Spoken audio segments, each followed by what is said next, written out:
अस्सलाम वालेकुम, मैं हूँ शिराज अली और आप देख रहे हैं जर्नलिस्ट व्लॉग। कैसे हैं आप लोग? सब ठीक ठाक है।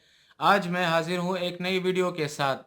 आज हम बात करेंगे कतर विजिट वीज़ा जो है। कतर का वीज़ा कहते हैं कि आपको जिस तरह पता है कि कतर का वीज़ा फ्री है, आपको कतर ऑन अराइवल वीज़ा देता है, लेकिन उसके लिए भी कुछ रिक्वायरमेंट्स है। इस तरह नहीं कि आप यहाँ से टिकट लेके और कतर जाके आपको एंट्री दे देंगे, इस तरह नहीं है बिल्कुल। आपको जो है उनकी रिक्वायरमेंट्स पूरी जब करेंगे तभी आपको वीज़ा मिलेगा।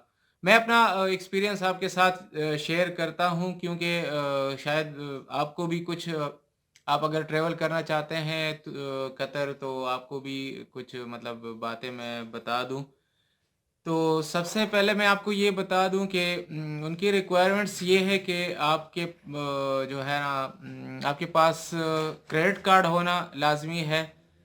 पहले तो ये था कि वो कह रहे हैं कि मतलब 5,000 रियाल आपके पास कैश हो, जो कतरी रियाल है। मतलब 5,000 रियाल से तकरीबन कोई 1.5 लाख रुपए पाकिस्तानी बनते हैं।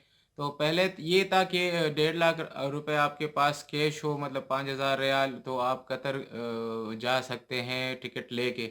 लेकिन मैं जब इस दफ़ा जा रहा था, मैं तो खैर जा रहा था मलेशिया, सिंगापुर और ताइलैंड के विज़िट पे, तो कतर एयरवेज़ के थ्रू मैं जा रहा था। मेरा स्टे ओवर जो वहाँ पे था तकरीबन 6 घंटे का था। तो मैंने मतलब ट्राई किया कि मुझे वीज़ा मिल जाए कतर का और मैं कतर विज़िट कर लूँ। तो मुझे तो खैर वीज़ा मिल गया, क्योंकि मैंने रिक्वायरमेंट पूरे किए थे। लेकिन मेरे साथ जो मुझसे पहले एक फ़ीमेल थी, उन्होंने कहा कि मेरे पास 5,000 रियाल है, लेकिन इमिग्रेशन वालों ने कहा कि नहीं, अब ये रिक्वायरमेंट्स जो थोड़े चेंज हो चुके हैं, अब आपके पास क्रेडिट कार्ड होना लाजमी है। तो क्रेडिट कार्ड भी लाजमी है, और वहाँ पे होटल बुकिंग भी जो है वो भी ज़रूरी है। उसके साथ साथ रिटर्न टिकट भी ज़रूरी है रिक्वायरमेंट्स में उनके। और जो है पोलियो कार्ड, जो वैक्सीनेशन कार्ड है ना, वो भी आपको बनवाना पड़ेगा कतर के लिए। ये रिक्वायरमेंट्स है उनके कतर के वीज़ा रिक्वायरमेंट्स है। आप फिर जाके मतलब मुझे 6 घंटे थे, मुझे उन्होंने 1 महीने का वीज़ा लगा लिया। मेरे पास ये सब कुछ था, क्रेडिट कार्ड भी था, वैक्सीनेशन जो पोलियो वैक्सीनेशन कार्ड था वो भी था, होटल रिजर्वेशन भी मैंने होटल जो है वो हॉस्टल में की थी। तो मेरे तो खैर 6 घंटे था, लेकिन फिर भी मैं 24 घंटे के लिए मैंने होटल रिजर्वेशन की थी। और रिटर्न टिकट भी मेरा कतर एयरवेज से था।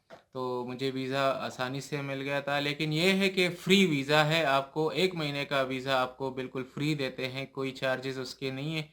आपको उधर इमिग्रेशन पे ही आपको वीज़ा वो स्टैंप लगा लेंगे, उनका कोई स्टिकर वीज़ा नहीं होता। ऑन अराइवल आपको स्टैंप ही लगेगा पासपोर्ट के ऊपर। तो ये थे कतर के जो है कतर फ्री वीज़ा के रिक्वायरमेंट। लेकिन ये है कि सिर्फ ये नहीं कि यहाँ यहाँ से आप टिकट लेंगे और वहाँ जाके आपको वीज़ा दे देंगे। ये रिक्वायरमेंट जो है 5 रिक्वायरमेंट, ये आपने पूरे करने हैं। मैंने आपको मतलब नीचे डिस्क्रिप्शन में भी ये रिक्वायरमेंट लिख लिए और आपको बता भी दिए कि ये रिक्वायरमेंट पूरा करके आप कतर विज़िट कर सकते हैं। कतर में आजकल बहुत सारे जॉब्स आए हुए हैं, तो उस पे भी मैं एक अलग वीडियो बनाऊंगा। ये था फ़िलहाल कतर वीज़ा पे कि आपको मतलब किस तरह अप्लाई करना है और किस तरह आप वहाँ जा सकते हैं। कतर एक खूबसूरत मुल्क है और अभी डेवलप हो रहा है, क्योंकि 2022 का वर्ल्ड कप भी वहाँ पे हो रहा है। तो उसके लिए उन्होंने बहुत अच्छे अच्छे स्टेडियम्स और ट्रेन सिस्टम, जो बस सिस्टम है वो टूरिस्ट के लिए बना रहे हैं। तो वो उस पे मैं अलग एक वीडियो बनाऊंगा। ये था सिर्फ जो है वीज़े के हवाले से कि आपको कतर का वीज़ा किस तरह मिलेगा।